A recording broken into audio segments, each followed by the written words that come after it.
25 executive directors that we interviewed during the process of putting this book together, and some of their stories are going to touch your heart. No matter where you are today and what your background may have been, good or bad, you are going to be able to relate to someone in that book. It might be me, it might be Mauro, it might be Darren, it might be someone. But I want you to get your hands on that. A lot of people think it's a good self-improvement read as well. Kind of helps you with your mindset and your thinking.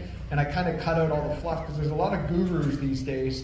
As Mauro was talking about how he walked through fire with me, I was thinking about Tony Robbins and how he does that fire walk, right?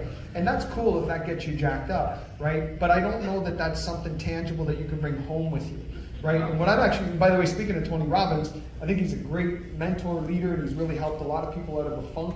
But his son is actually coming to our convention, and he's got this whole program he's put together for us. So that's, give his son a hand. That's pretty cool.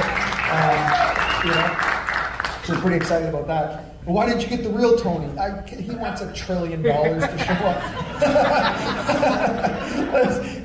And well, his son's younger guy. That's why. That's actually right. Because we went the younger version. Yeah. But check this out. We got a great comp plan. This is going to go over your head if you are new to the industry. But when someone joins Experior, we start them off at what we call a financial associate. Now, this is typically if someone's brand new to the industry, no experience.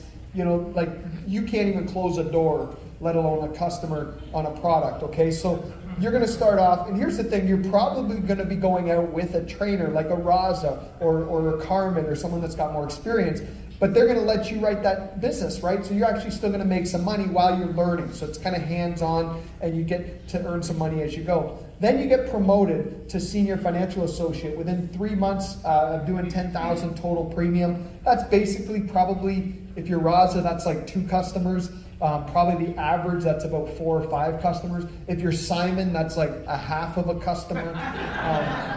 Depends on your average premium per customer, okay? But I would say that's probably realistic around 5, maybe 6 customers. Then once you start developing a team, you can become a senior manager. Now, this is where some people go, oh, team. Sounds like a pyramid cult scam deal, right? Guy at the top makes all the money. Yeah, kind of like where you work. But check it out. You can actually get there by building a team and doing some production, or just by going out there helping families and earning some income. So once your income has hit $30,000 over 6 months, you get promoted to the 100% contract. So you don't have to recruit, but you do have an option that you can recruit and develop a team. What's really cool about Experior, if I said everyone in the room that's with Experior right now, like you're a part of Experior, can you just throw your hand up in the air if you've signed up with Experior? So probably a little over half the room is with Experior right now.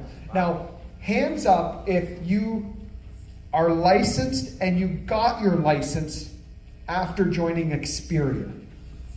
See how few people? Now, hands up if you were already licensed when you got to Experior. See how many more hands there are? So a lot of times you're not even training people, you're introducing people to a better business opportunity because they see this as a more viable solution than where they were previously. I think, when you want to look at whether a company is a great company or not, ask yourself this question.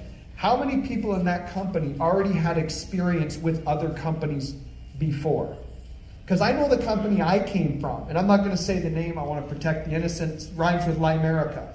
And anyways, too much? And if you asked everyone in my office, and I had 27 agents in my office when I left there, if you asked every one of them, how many of you guys were licensed before you got here? Not one of them would put up your hand. As a matter of fact, my upline manager guy had 110 agents at the time when I left. If you asked all 110 of them, how many of you had a license before you got here? Not one of them would put up their hand. Their upline's upline has over 1,000 agents in his business in Canada. And if you asked them how many were licensed before you got into that business, probably 2, maybe 3. When you go to an Experior meeting, you're finding there's more than half the room was already licensed before they got here. Yeah.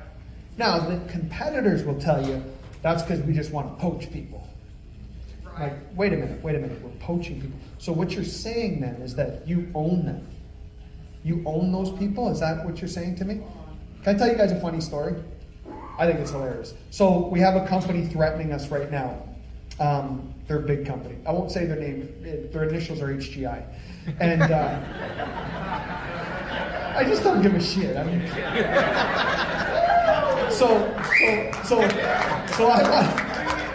so I'm on this Western tour for Experior. I'm on this Western tour. Then we came to New York City, and I come back to the office. I was gone Friday till Monday. I come back to the office Tuesday morning. There's a package on my desk, which is rare. I don't normally our staff handles it, but it's like, you know, confidential, blah blah blah, all this crap. It's for Jamie Prickett.